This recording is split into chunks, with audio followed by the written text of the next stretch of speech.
Fernando trouxe para nós com o tema Dismorfofobia, o drama de quem tem medo de feiura. O que é esse termo, Fernando? Explica para nós. Ô Faria, essa dismorfofobia, o próprio nome vem lá do grego, quer dizer assim, dismorfo quer dizer uma coisa com defeito, uma coisa feia, e fobia é um medo incontrolável, tá? Então é medo de feiura, tá? E tem um nome também, que é o transtorno dismórfico corporal, que é um nome mais técnico e tal, mas é a mesma coisa, tá? Repete, como é que é? Transtorno dismórfico corporal. É a mesma coisa. Isso, é o TDC, transtorno dismórfico corporal. Tá? É a mesma coisa da dismorfofobia, que é o medo da feiura. Tá? É um medo obsessivo, viu, Faria? Por isso que tem relação com o TOC, que é o transtorno obsessivo compulsivo. Tá? Geralmente a pessoa que tem a dismorfofobia, ela tem um transtorno psicótico. Geralmente atinge mais homens ou mulheres ou por igual? Homens e mulheres, estatisticamente igual, tanto homem quanto mulher, tá? E geralmente, Faria, essas pessoas, elas dão importância a defeitos que a gente diz assim, são defeitos pequenos e às vezes até inexistentes. Aparece uma ruga. Então, e aí começa com aquela obsessão, aquela coisa, tem que ir no cirurgião plástico, procura dermatologista, tem que esticar aqui, aplicar ali, você está entendendo? Então isso vai gerando o quê? Vai gerando um transtorno e vai gerando também um problema fisiológico também com a pessoa, que pode culminar às vezes até com o óbito do paciente. Tá? Olha, nós vamos fazer inclusive, Fernando, você me permite aqui, fazer uma alusão ao caso do Ken humano, né? Que é o Celso Santibanhas, que está internado na UTI do Hospital de Clínicas da Universidade Federal de Uberlândia. Ele é da cidade de Araxá. Inclusive nós estivemos lá, conversamos com os familiares, aquela coisa toda. Ele no final do ano passado passou mal e acabou ele sendo internado no hospital lá em Araxá. A situação dele se complicou, acabou ele sendo transferido para a cidade de Patos de Minas. Ainda complicada a situação dele, ele foi removido para a UTI, para o UTI lá do Hospital de Clínicas de Uberlândia, né? Então o que a gente pode observar é que ele ainda está internado, o estado dele é muito grave, até porque ele fez a tal da aplicação de hidrogel nas pernas, e isso acabou de complicar a situação dele. Segundo os parentes, foram várias cirurgias que ele fez pelo corpo, para se parecer ao Ken, que é o boneco, o marido da Barbie, né? E segundo os familiares, Fernando, eu gostaria que você analisasse isso, os familiares disseram, nunca apoiaram o que ele quis fazer, nunca apoiaram, não tem nenhum parente que nós conversamos lá que diz ter apoiado, todos foram contra, mas que ele ficou obcecado, porque amigos disseram que ele se parecia com quem. Ele pôs isso na cabeça e começou a fazer cirurgias plásticas e tentar se parecer e acabou, de certa forma, se parecendo com o boneco Ken. E aí, com essas aplicações e cirurgias para lá para cá, acabou ele realmente nesse hidrogel, complicando a situação, pegando um quadro infeccioso pelo corpo, e a situação dele se complicou de vez. E ficou ainda pior quando, durante o tratamento, se descobriu que ele estava com leucemia, que ele está com leucemia. E aí o quadro realmente ficou complicado. Nós temos aí, inclusive, o Cássio vai colocar para nós algumas fotos, né, para a pessoa realmente observar. Olha só a fisionomia dele, e a gente vendo, Fernando, as fotos antigas dele, quando bastante jovem, porque aí ele está com 20 anos, mas quando jovem, né, não tinha nada a ver. Tem nada. Nada a ver. Né? Realmente era um rapaz bonito, simpático e tal, mas que agora está assim, ó, se parecendo realmente com o Ken, que é o boneco marido da Barbie. Né? Então ele fez várias plásticas, cogitaram até a possibilidade de ter feito 100 ou mais plásticas, né? E a família desmentiu, falando que ele fez realmente um número grande de plásticas, mas nem tanto. Mas não chega realmente a 20, 30 procedimentos cirúrgicos, que ainda é muito. A gente conversando com um cirurgião plástico aqui da cidade de Uberaba, ele realmente destacou aí que realmente, mesmo se chegasse a 20, 30, já seriam muitos os procedimentos e que não são recomendáveis nesse caso específico do Ken. Então continua internado em estado grave. O último laudo dele foi desse final de semana, que aponta que ele ainda está entubado, respirando com a ajuda de aparelhos mecânicos, e que realmente está sedado. Então o quadro dele ainda merece bastante atenção. Então, Fernando, nesse caso específico, ele pode se enquadrar nisso? Pode sim, viu, Faria? E aqui a gente tem que lembrar o quê? Tem que lembrar o profissional da cirurgia plástica, o médico cirurgião plástico, que também ele tem uma responsabilidade nisso, tá? Porque vai falar assim, mas ele não sabia, sabe? Por quê? O primeiro caso, esse tipo de caso da dismorfofobia dentro do Brasil, o primeiro médico que teve atenção para isso foi o Dr. Ivo Pitangui, que foi um dos grandes cirurgiões plásticos do Brasil.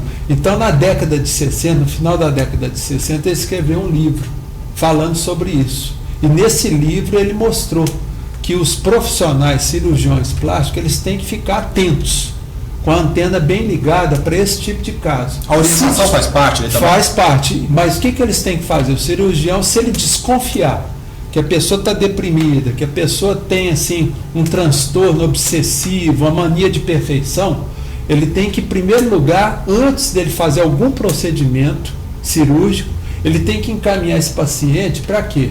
Ou para um psiquiatra ou para um psicólogo, tá? Para poder, esclarecer antes do procedimento cirúrgico, tá certo? Que é o que eles deveriam fazer. Não visar somente não visar só o procedimento, né? Porque aquela uma ou outra ainda vai lá. Mas não é assim, o profissional ele nota, viu, Faria? Que a pessoa chega, pessoa toda, eu quero fazer isso aqui, quero mexer, quero no meu nariz, eu quero arrebitar um pouquinho mais. Quer dizer, o segredo é o profissional ver que a pessoa está buscando, ela está buscando uma reparação para uma coisa que não tem defeito.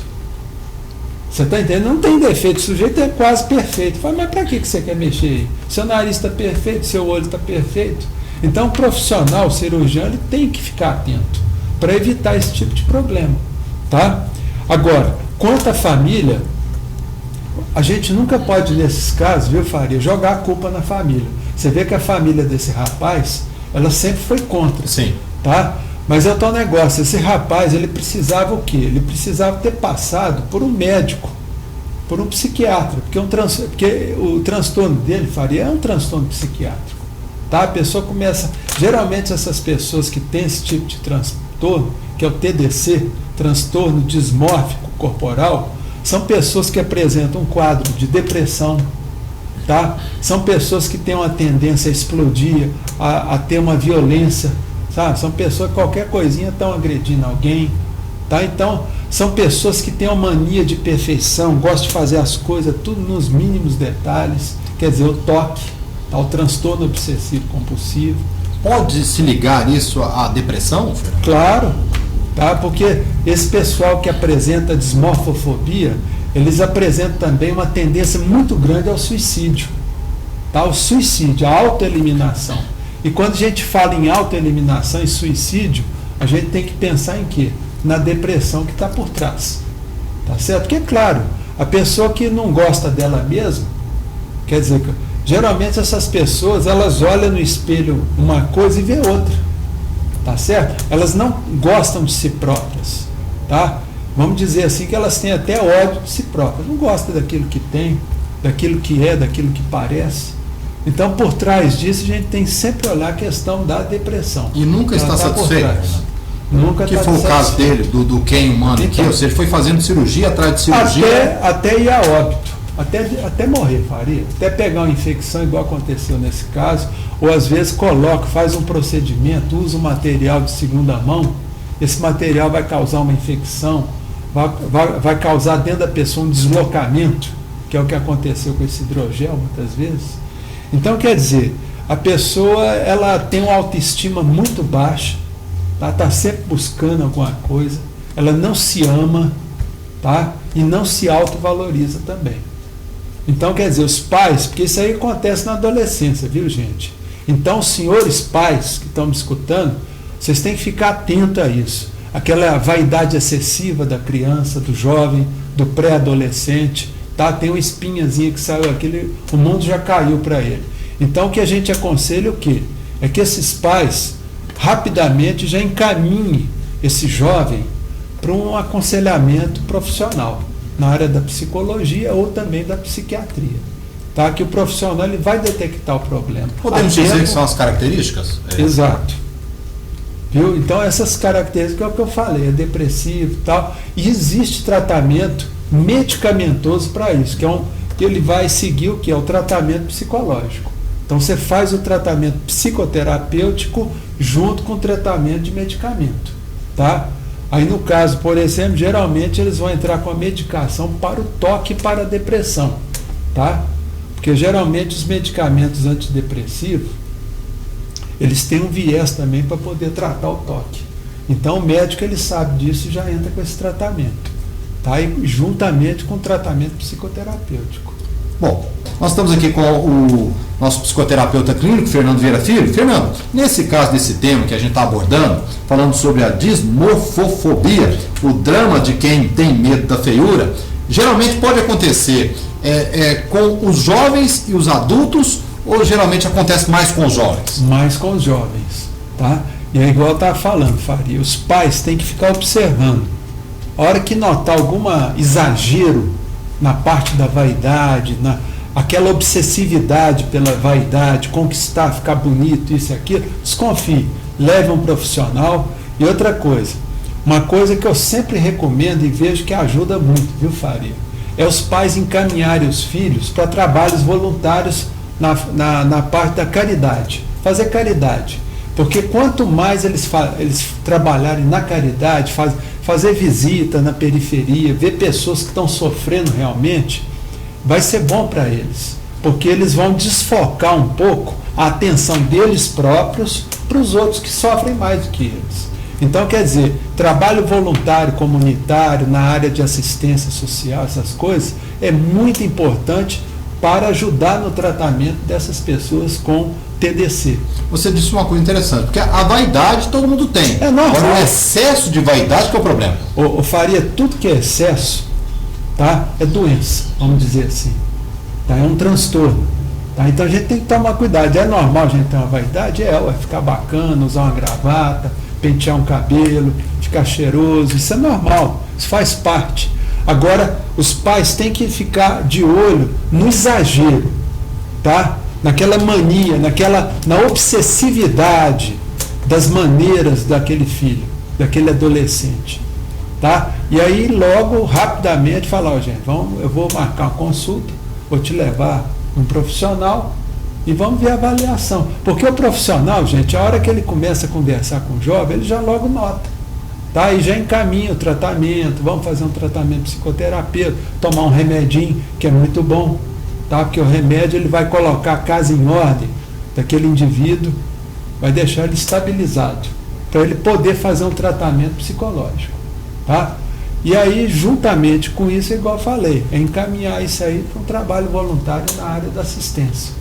Olha, Fernando, no caso do Ken, inclusive eu vou pedir para o Cássio até colocar as fotos novamente aí para o pessoal que muita gente até não conhecia. A gente fez uma entrevista lá em Araxá, quando nós estivemos lá. A própria população de Araxá, a gente perguntava, você conhece o Ken humano? A pessoa, não conheço não sei quem que é. E é da cidade de Araxá. Morava fora, trabalhando como modelo na capital em São Paulo, mas é da cidade de Araxá. Então, os próprios araxaenses, muitos não conheciam essa pessoa aí, que é o Ken humano, também conhecido, né, pelo nome de Celso Santibanhes. Então, a gente conversando lá com as pessoas, a gente viu realmente, principalmente para quem conhece e os familiares, o desespero de saber que um jovem tão simpático, tão bonito, com toda uma vida pela frente, está numa situação como essa. Agora, pergunto você, Fernando, se, e a gente torce pelo se, né, que ele saia dessa situação, pode servir aí para a cabeça dele mudar esse tipo de comportamento dele, por tudo que ele está passando? Então, eu acredito, viu, Faria, se ele escapulir, tá, desse problema que ele está passando, desse drama que ele está vivendo, o que ele tem que fazer? A primeira coisa é procurar um profissional, tá, dessa área da psicologia. Para quê? Para ele poder entender o que é o problema dele. Para ele se conscientizar do problema. A partir do momento que a pessoa se conscientiza do problema e começa a entender o que está acontecendo na vida dele, aí ele começa a querer a sair daquilo, a consertar aquele problema. Você entendeu? E é o que a gente sempre fala. Os pais também, eles têm uma responsabilidade de não ficar querendo passar para os filhos que é importante a gente parecer. É mais importante a gente ser do que parecer do que não é. Você está entendendo? Então, isso às vezes os pais ficam naquela preocupação falando para os filhos quando eles são pequenos, você tem que ser magrinho, tá? Porque gente gorda é doente, tá? E não é. Tá? Parar com esses preconceitos, ficar julgando as pessoas, a pessoa tem que ser magrinha, você entendeu? Então isso aí vai enchendo a cabecinha da criança. Tá? E depois acontece esse problema, ela fala, não, mas a gente foi contra, tal, como não. Tá? Porque tudo é uma coisa que vem lá da família. Então a família, ela agora tem a obrigação de dar apoio na recuperação desse paciente. Olha, isso está me recordando também, Fernando, a gente vai lembrando dos fatos aqui, nesse tempo que a gente esteve ausente aqui da TV, até essa palestra do Divaldo Franco, lá em Franca, ele falando dessa questão também da família, muito importante para todos nós, do presente e estar presente. Existe uma diferença muito grande. O pessoal não é a mesma coisa. Não, não é a mesma coisa. Ele até comentava das pessoas que dão presente para tentar justificar alguma coisa, ao invés de estar presente.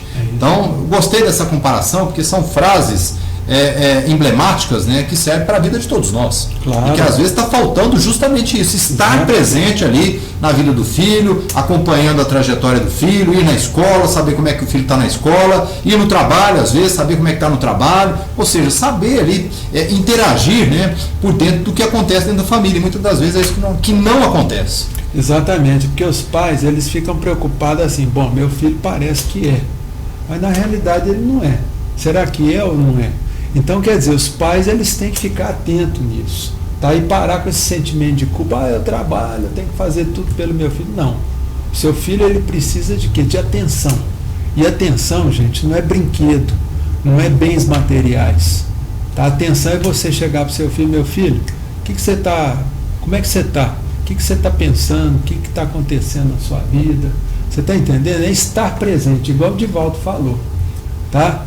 Então isso é muito importante, os pais ficarem atentos e não ficarem passando a mão na cabeça quando vê que o filho está caminhando para algum tipo de obsessão.